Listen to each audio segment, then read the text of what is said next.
You feel it, don't you? That gnawing, relentless pull from others, the pressure that drags at your soul. Every room you enter, every face you encounter, it's like your very being is stretched, pulling to meet the unspoken, the unsaid, the emotions of others. You, the empath, the healer, are drawn to them, to their pain, their need. Your heart softens in response. You give, you offer, you heal. But my friend, in doing so, you risk something. There is a price to be paid, a shadow that looms large and dangerous, one that has silently been growing inside you. Do you feel it now? The tightening in your chest, the dull ache that lingers long after the encounter, the echo of someone else's sorrow, someone else's rage taking root within you, finding shelter in your open heart. They never asked for this from you, and yet you gave it. And now it consumes you. It takes more than you ever thought possible, leaves you hollow, like a vessel drained of its essence. You think you're strong, capable, compassionate. And yet, the truth is, you're playing a dangerous game. The more you give, the more it pulls from you. You think the well is endless, but even the deepest waters can dry up. Even the most loving soul can break. Jung once spoke of the shadow, the part of us we fear to face, the part we hide from even ourselves. What if the shadow is not just an internal force, but something created by the very act of loving too much? What if your desire to heal others is in itself the hidden wound that is silently destroying you? Feel it now. The warning calling to you. There is a path where the healer becomes the broken, where the empath becomes the one drained dry. Can you hear it? The question that haunts you. How long can you carry the weight of others without crumbling under it? You have always felt it, this deep, unspoken connection to the suffering of others. Perhaps you first noticed it as a child, an overwhelming sensitivity to the world around you, as if the invisible threads of emotion were woven into the fabric of your being. You couldn't escape them. It was as if you were born with a kind of radar, a radar that tuned into the most subtle frequencies of human experience. This is not your imagination. It is the archetype of the empath, as old as humanity itself, tethered to the eternal dance between light and shadow. But let me ask you this. Have you ever stopped to wonder who you really are in this dance? Do you know the roles you've adopted, the masks you've worn, to stay in the rhythm of your giving, your caring, your healing? The empath and the narcissist, the healer and the wounded, archetypal polarities that on the surface may seem opposites, yet beneath the skin they are inseparable. The narcissist who demands, who takes who, believes that the world revolves around them, might appear your antithesis, but in truth, their energy feeds your own wound. They pull from you, and in doing so, they give you a purpose, an identity. You, the healer, the empath in your quest for connection, become their mirror. You are drawn to them not because you wish to heal them, but because their need resonates with your own deepest fear, to be seen, to be needed, to be acknowledged. In this unspoken pact, you give and give, all the while thinking that you are saving them, saving the world, saving yourself. But what happens when you give too much? When you pour your soul into others, leaving nothing for yourself? There is a danger here, a shadow that is not so easily recognized, a creeping doubt that begins to gnaw at your self-worth. You see, the empath is often not as innocent as they seem, for deep within you lies a wound, a hunger that has yet to be fed. And so you seek, you give, you absorb the energy of others because it fills a void within you. But what is that void? What is it that you truly hunger for? It is not just love, but recognition. It is not just empathy, but validation.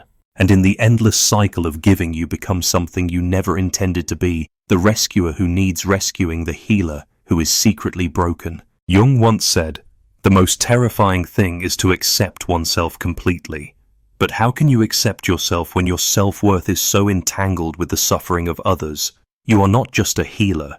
You are a mirror to their pain, and they are a mirror to yours. This dance is a ritual of sorts, an unconscious contract you've made with the world around you, with the archetypes that drive you, pushing you to play your part in this cosmic drama.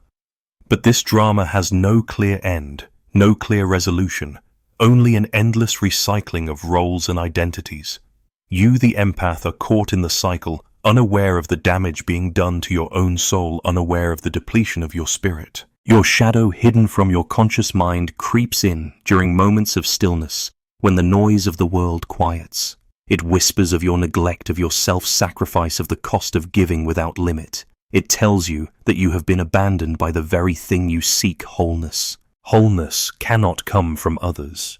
It cannot come from the validation of the world, nor from the energy you absorb from the wounded around you. It comes only from within. But you have not yet learned this. You are still trying to fill the empty spaces within you with the emotions, the pain, the needs of others. But this, my friend, is not the way of true healing. True healing does not come from the endless giving, the absorption of the wounds of others. True healing comes from the acceptance of your own wound, the recognition of your own brokenness. Only when you understand the depths of your own shadow, only when you confront the parts of yourself you have tried so hard to hide from, can you begin to heal in a way that is sustainable, that does not deplete you, that does not cause you to lose yourself in the process. Do you feel it now? The truth creeping up from the depths of your being, the healing you seek in others, the validation you crave from those around you, cannot fill the space that is yours alone to tend. As Jung said, the wound is the place where the light enters you, and it is through this wound, this deep, unspoken emptiness, that the light of your own self-awareness can begin to shine. But first you must see the wound for what it is. It is not a curse. It is not a flaw. It is the very thing that can set you free, the key to your individuation, to your wholeness. The question now is, will you dare to look? Will you dare to face the darkness within you, knowing that it is the only way to find the light? Your archetype. The empath is one of profound sensitivity, but it is also one that carries the danger of self-erasure, of losing yourself in the needs and emotions of others. You are at the edge now, teetering between the call to heal and the cost of healing. The balance is fragile, but this is not just your story. This is the story of the human experience, the dance of opposites that we all play. Will you remain a passive participant in the drama, or will you awaken to the power of your own consciousness? The choice is yours. You are caught in it now, aren't you?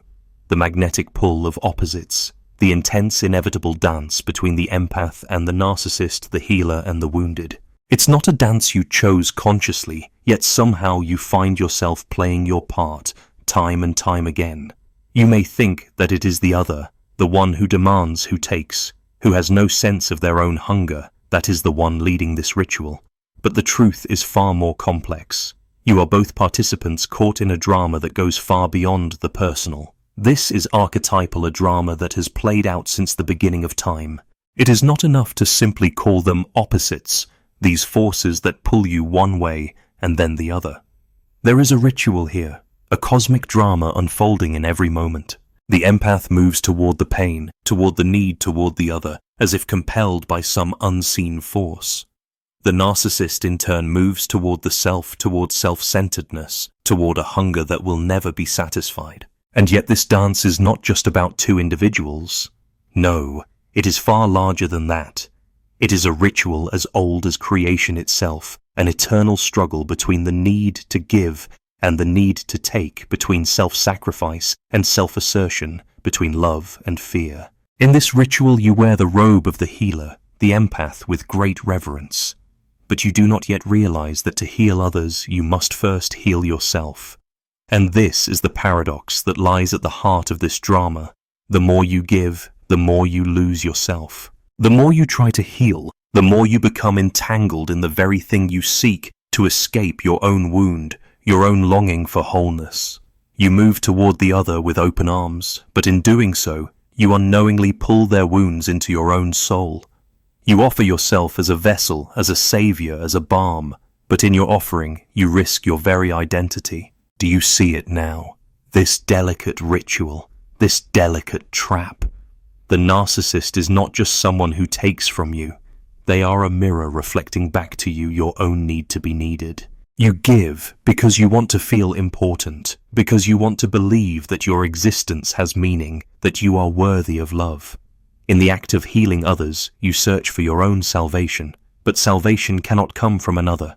It can only come from the self. And so in this dance, you both lose and find yourselves. You give and receive, but the energy between you is never balanced. One takes too much, the other gives too freely, and neither ever finds true wholeness. And yet, the ritual continues. The pattern repeats. You are drawn back into it time and time again until you learn to step outside of the ritual altogether. But how can you step outside of something so ingrained in your being? How can you break free from a cycle that seems to have defined you for so long? The answer, my friend, lies not in the other, but in yourself.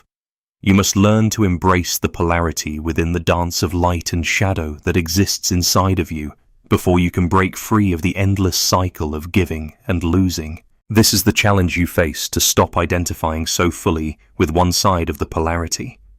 To stop seeing yourself only as the healer, only as the empath, the one who must always be giving, always sacrificing. For they too are you. They too are part of the same ritual. They too are caught in the same struggle.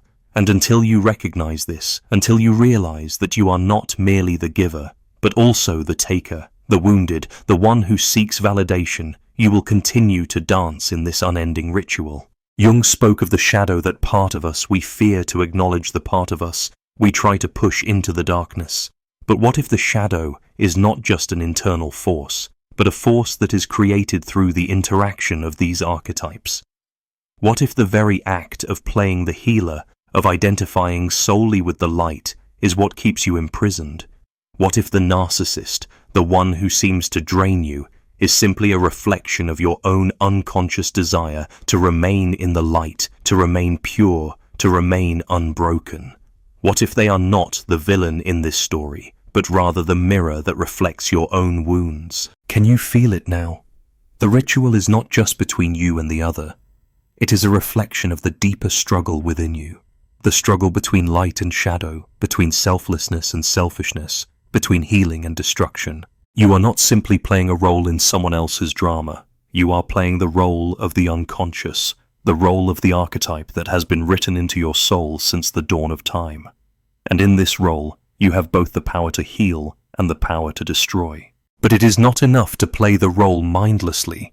No, you must become aware of the power you hold, the power of the empath and the healer.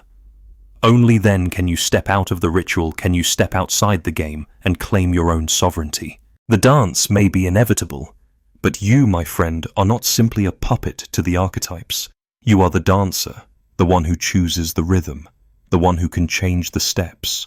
The power lies within you. The question now is, will you choose to reclaim it? You have felt it, haven't you? That subtle, almost imperceptible shift when the roles you play begin to overtake you, when the lines between who you are and who you've become blur beyond recognition. It starts innocently enough.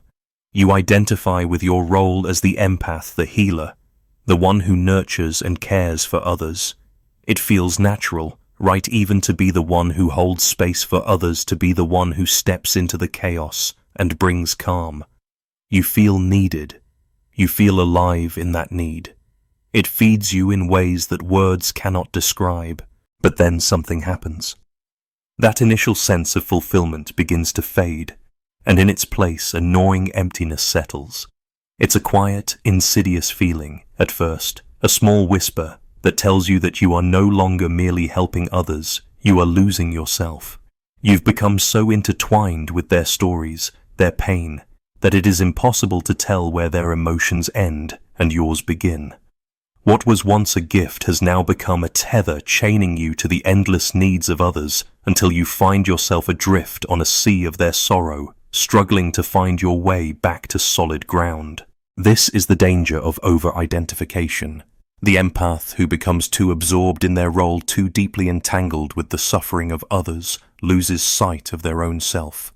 They forget that the light they seek to bring into the world must first come from within. They forget that their own emotional boundaries must be protected, that their own needs and desires must be honored.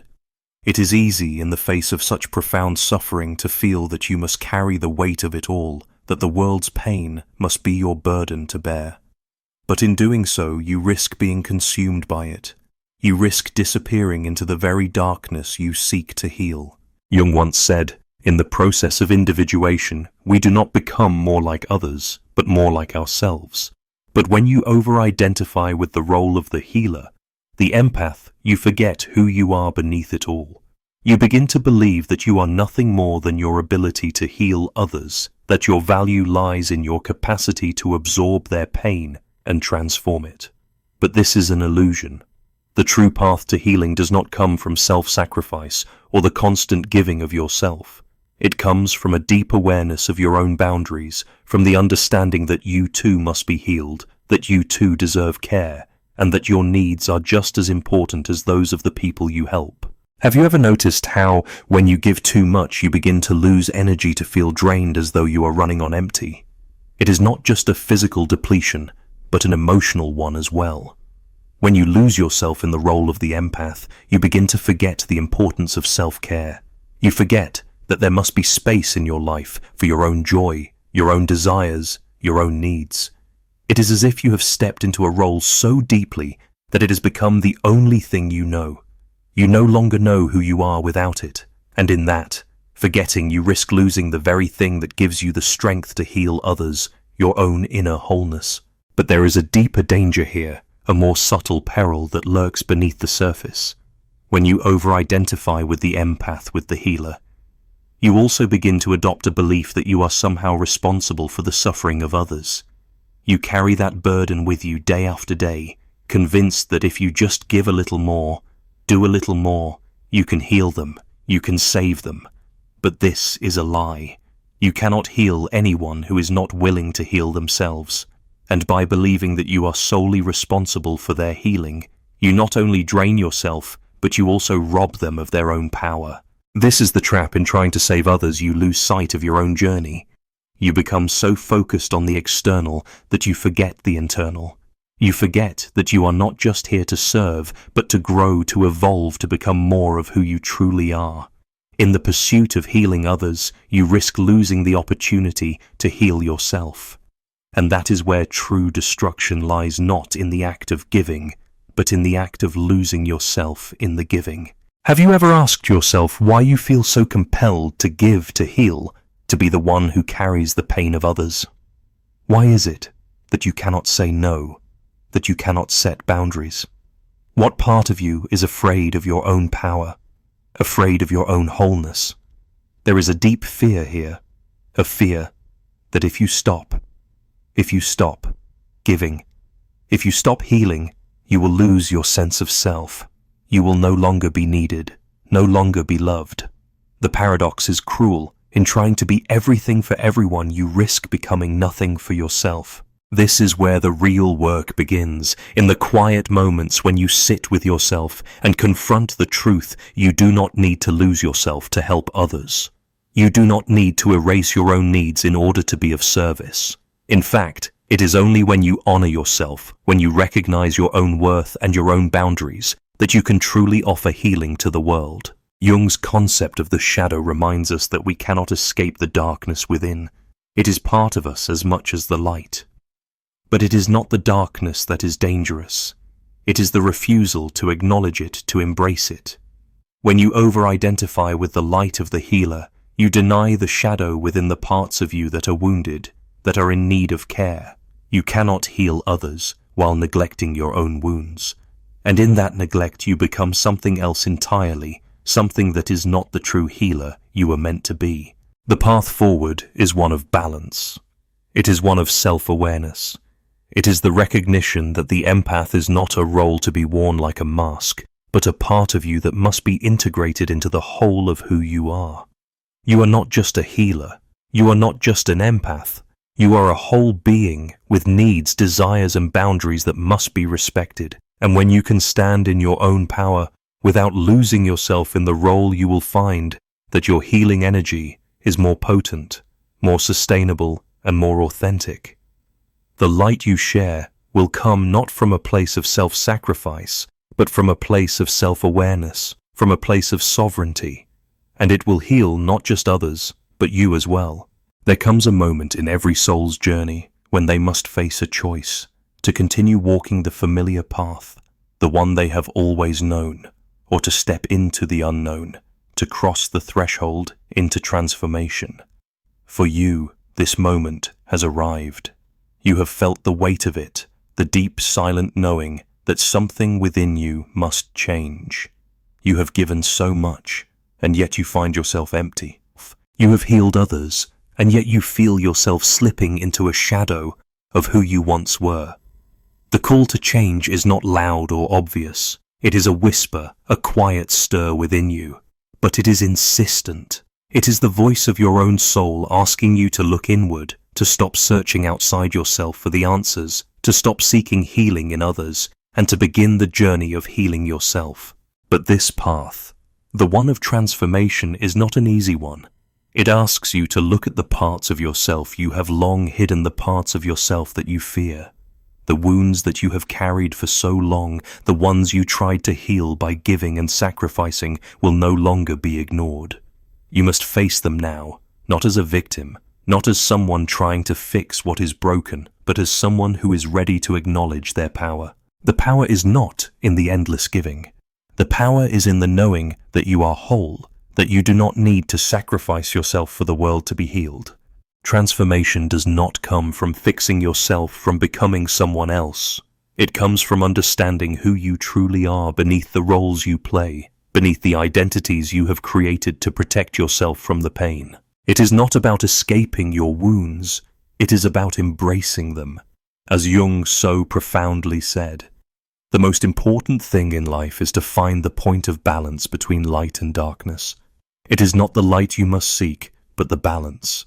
It is not the shadow you must fear, but the unconsciousness of it. To transform, you must stop running from the parts of you that are messy, that are broken, that are in need. You must allow yourself to stand in the fullness of who you are, not just the healer, not just the empath, but the human being who is both light and shadow. Only then can you begin to heal. Do you understand this? The power you have sought outside yourself has always been within. It is not in the validation of others. It is not in the energy you give to those who take from you. It is in the quiet moments when you are alone with yourself, when you can hear your own heart beat, when you can feel the pulse of your own existence. Transformation begins when you stop looking for the answer outside and begin to trust the answer that is already within you. This is where the journey of individuation begins. To individuate is to become whole, to integrate all parts of yourself, the light and the dark, the healer and the wounded, the giver and the taker. It is not about choosing one side over the other. It is about embracing both. The path of transformation is not linear. There are no quick fixes, no easy answers. It is a slow, steady unfolding of your true self, a shedding of the layers of false identity, a stripping away of everything that has kept you small. And in that shedding you will find the most profound gift of all yourself, just as you are in your entirety. But the key to this transformation is not sacrifice. It is sovereignty. It is the recognition that you are not here to serve others at the expense of your own soul. You are not here to save the world, to heal every wound, to be everything to everyone. You are here to stand in your own power, to create boundaries where there have been none, to recognize your own worth and to honor your own needs. In this act of self-respect, you will find the space to heal, the space to transform, the space to be yourself. Transformation requires a deep level of self-inquiry, of turning inward and asking yourself difficult questions. Who are you truly? What do you need? Not just from others, but from yourself. What part of you has been hidden for too long, forgotten in the pursuit of others' needs? The journey ahead will not be easy, but it is necessary. It is not about fixing what is broken, because you are not broken. You are whole, but you must learn to see yourself as such. The wound you carry is not something to be ashamed of, but something to embrace, for it is the wound that will lead you to the light. You must learn to say no, to place boundaries where none existed before.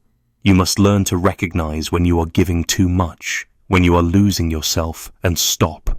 You must learn to fill your own cup before you offer it to others. The healing you seek does not come from constant sacrifice. It comes from honoring yourself, from understanding that your needs are just as valid as the needs of others. Transformation also requires trust. Trust in yourself, trust in the process, trust that you are not alone. The path you are on is one that will take you to the very depths of your being, and when you emerge from it, you will be different, more whole, more complete, more yourself. You will no longer be the empath who loses herself in the pain of others. You will be the empath who stands strong in her own truth, who recognizes her own power, who heals not from self-sacrifice, but from self-awareness. So now the question is, will you take that step? Will you cross the threshold into transformation? It is not a question of whether you are capable. You are capable. The question is whether you are willing to release the old identity, to let go of the need to be everything to everyone, and to embrace the fullness of who you are. Only when you are willing to do this will you be able to step into the power that is your birthright. Now here you stand at the edge of all that you have known, gazing into the vast expanse of the unknown. This is the final threshold, the moment of awakening. You may not yet see it, but it is here before you, beckoning you forward. You have felt the call, haven't you? That quiet yet undeniable urge to reclaim what is yours, your power, your sovereignty, your essence. You are not broken despite the stories you have told yourself. You are not incomplete. You are whole just as you are, and it is time for you to remember that. The question now is no longer, who are you, but what will you do with the power that is awakening within you? This journey you have been on has not been about fixing something that was wrong with you. It has not been about mending a wound that could never heal. It has been about remembering the truth. You are not the healer who gives endlessly. You are not the empath who absorbs the world's pain to the point of destruction. You are the one who stands grounded and whole with boundaries that are sacred and essential. You are the one who recognizes that your own healing is not something to be sacrificed, but something to be nurtured and protected. What you have been through, the giving, the draining, the endless dance of light and shadow, was not meant to defeat you. No, it was meant to awaken you. It was meant to show you the power you have been holding inside you all along. The wound that you thought defined you is not the thing that controls you. It is the doorway to your transformation, the place where your strength lies. It is the place where you learn to stand tall, no longer afraid of the dark, no longer afraid of the parts of yourself you once feared. You now know that the light cannot exist without the shadow, and the shadow cannot exist without the light. You are whole, and to be whole is to stand in your own sovereignty. No more self-sacrifice, no more losing yourself in the needs of others. The true empath is not the one who loses themselves to heal the world. It is the one who heals the world by standing firm in their own sense of self, by honoring their own boundaries, by saying no when necessary. Your power does not lie in your ability to absorb others' pain. It lies in your ability to stand in your truth, to honor your needs, to embrace the fullness of your being, both light and dark. Do you feel it now?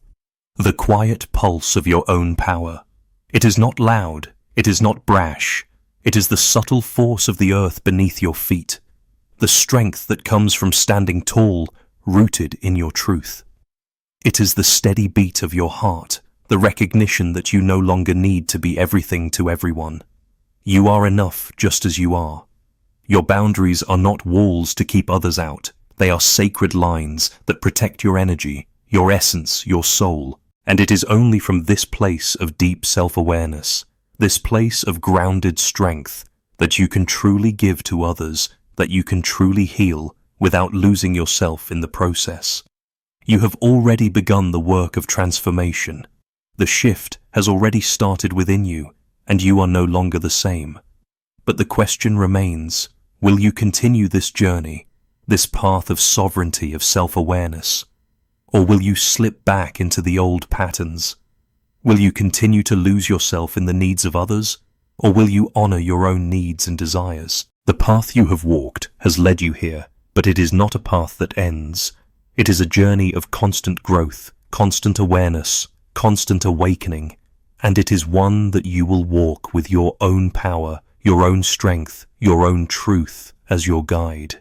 You see now that you do not need to sacrifice yourself to heal the world. You do not need to lose yourself in the process. In fact, it is only by standing in your own power, by honoring your boundaries, by recognizing your own worth, that you can truly heal. This is the paradox you must embrace in caring for yourself. You can care for others. In protecting your energy, you can give without depleting yourself. In saying no, you create space for the deeper yes that is the fullness of who you are. This is the moment of empowerment. This is the moment when you reclaim your sovereignty, when you recognize that you are the creator of your own life. You are not a passive participant in the drama. You are the one who shapes the narrative. You are the one who chooses how to respond, how to set boundaries, how to honor yourself in the face of the world's demands. The healing you seek is not outside of you. It is within you. It always has been. Look at yourself now, standing at the threshold of this transformation. Can you see the strength within you? Can you feel the power that comes from standing in your own truth, from honoring your own soul? You are not here to be a martyr. You are not here to give everything you have until there is nothing left. You are here to live fully, to experience the fullness of life with all its light and dark, all its beauty and pain. And it is in embracing both that you will find the true power you have been searching for. So step forward with your boundaries, intact with your truth in hand. Step forward, knowing that you are enough, that you are whole, and that you are worthy of your own care. You are not the empath who loses herself in the pain of the world. You are the empath who stands strong in her own sovereignty, offering healing without self-sacrifice. This is your power, this is your truth, and this is your time. The journey is not over. It is only just beginning. But now you are no longer lost. You are no longer searching for the answers outside yourself. You have found them within, and in that discovery, you have found the greatest gift of all yourself.